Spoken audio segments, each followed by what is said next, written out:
Bom, na sequência do caso do ex-presidente Lula, as atenções se voltam agora e se voltam de novo para o TRF4 de Porto Alegre e gentilmente atende a Jovem Pan o presidente do Tribunal Regional Federal da 4ª Região, Carlos Eduardo Thompson Flores. Embargador, bom dia, obrigado pela gentileza de sempre.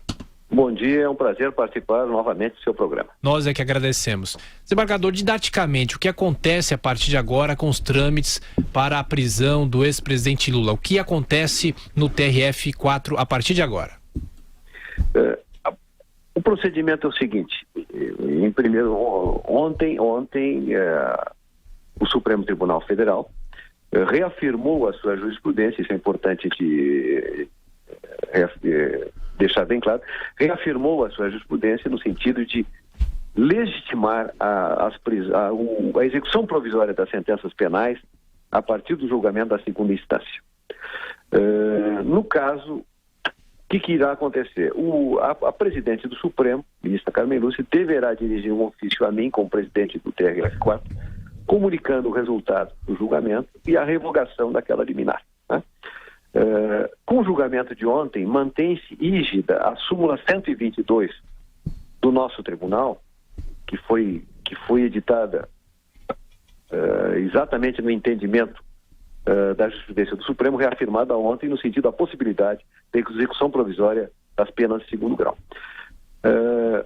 Semana que vem, pelo que me parece, esgota-se, digamos assim, o prazo da interposição de novos recursos pela defesa do ex-presidente Lula. Anuncia-se que talvez ele interponha a defesa dele novos embargos de declaração. Então, esses embargos deverão, se interpostos, deverão ser examinados pelo tribunal. Né? A partir do momento, após o julgamento desses novos embargos, se forem interpostos, o relator do processo, o desembargador Gebran, aí sim está autorizado a comunicar ao juiz Moro para eventual cumprimento da decisão do tribunal que foi tomada no dia 24 de janeiro desse ano. Desembargador Thompson Flores, bom dia. Marco Antônio Villa, desembargador. É um prazer falar no seu programa, professor Villa. É um prazer conversar com o senhor, desembargador. Deixa eu perguntar duas questões breves para o senhor. Uma, em média, em relação a essa questão dos embargos, quanto tempo demora, assim, em média? Eu sei que cada caso é um caso, mas caso, como o senhor falou, seja apresentado esses embargos, é uma questão que se resolve rápido, numa semana, duas, um mês, um semestre. Como é que isso normalmente funciona, desembargador?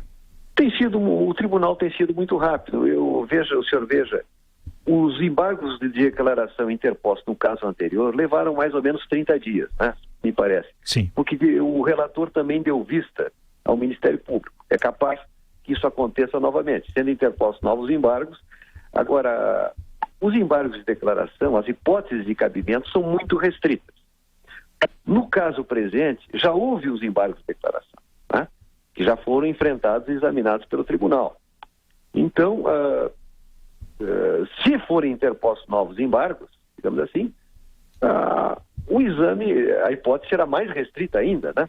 Que a matéria já foi examinada. Eu acredito que isso aí deve ser examinado. É difícil dizer, mas no máximo em 30 dias, como foram os embargos anteriores, né? Sim, sim. Ministro Thompson Flores, bom dia. Bom dia, é um prazer falar no programa. Sempre que eu ouço, eu sempre lembro do grande Thompson Flores que pontificou no Supremo Tribunal. Ministro, no âmbito do TRF4, que é o seu tribunal, sim, quem é que escolhe a cadeia para onde o Lula vai? É o próprio TRF, é o juiz Moro no Paraná? Como é que é isso? O cumprimento da pena vai ficar com, digamos assim, em sendo determinado o cumprimento a execução provisória da pena, neste caso, ficará a cargo do juiz Moro, né? Porque é ele que realmente caberá a ele a execução desses atos, né?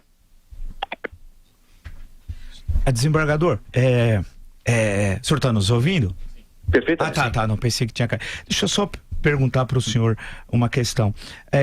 O julgamento foi muito longo, todos nós estamos cansados, né? Terminar 1:45 da manhã não é fácil, começando às 2 da tarde, mas em certo momento do voto do ministro Ricardo Lewandowski, ele fez considerações depreciativas sobre o TRF da 4ª região, em especial sobre a 8ª turma.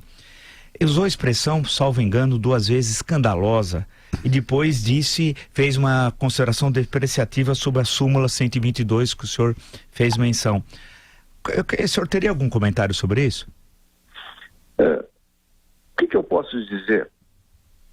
Ontem, se o senhor me permite, sim. Ontem o Supremo Tribunal Federal examinou o alcance desse dispositivo constitucional da presunção de inocência e do trânsito julgado.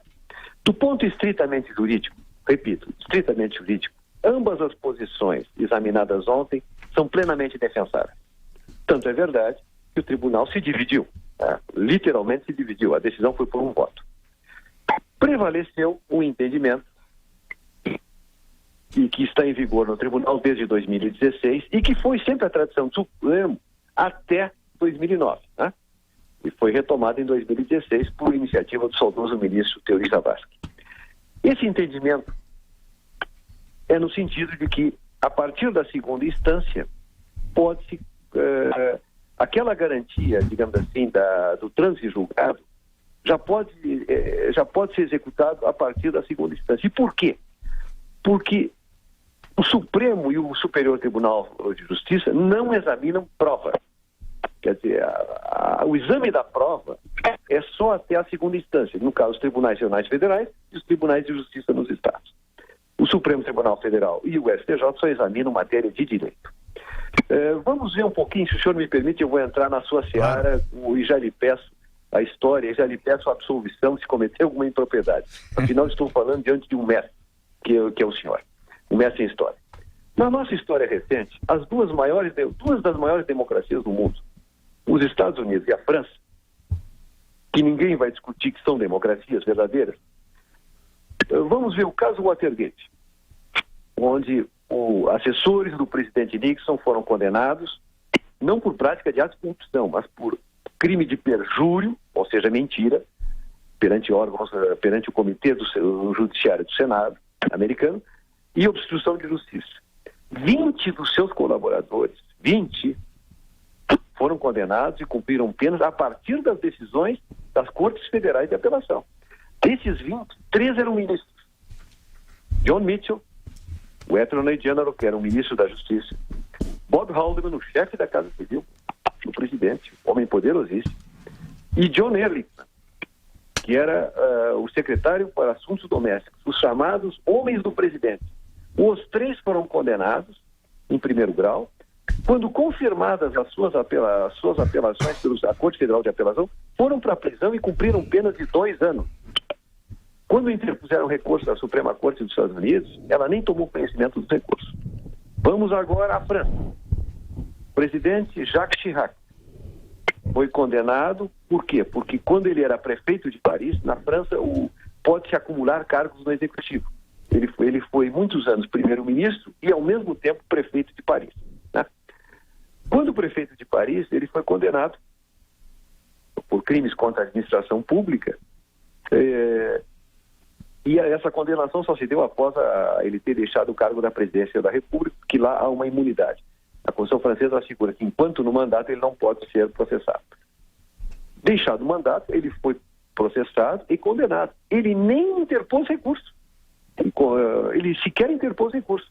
E só não está numa prisão porque ele está reconhecidamente, ele tem uma moléstia muito grave e está cumprindo prisão domiciliar. Mas, repito, ele sequer recurso daquela decisão interpôs. Então, os senhores vejam, países que a presunção de inocência,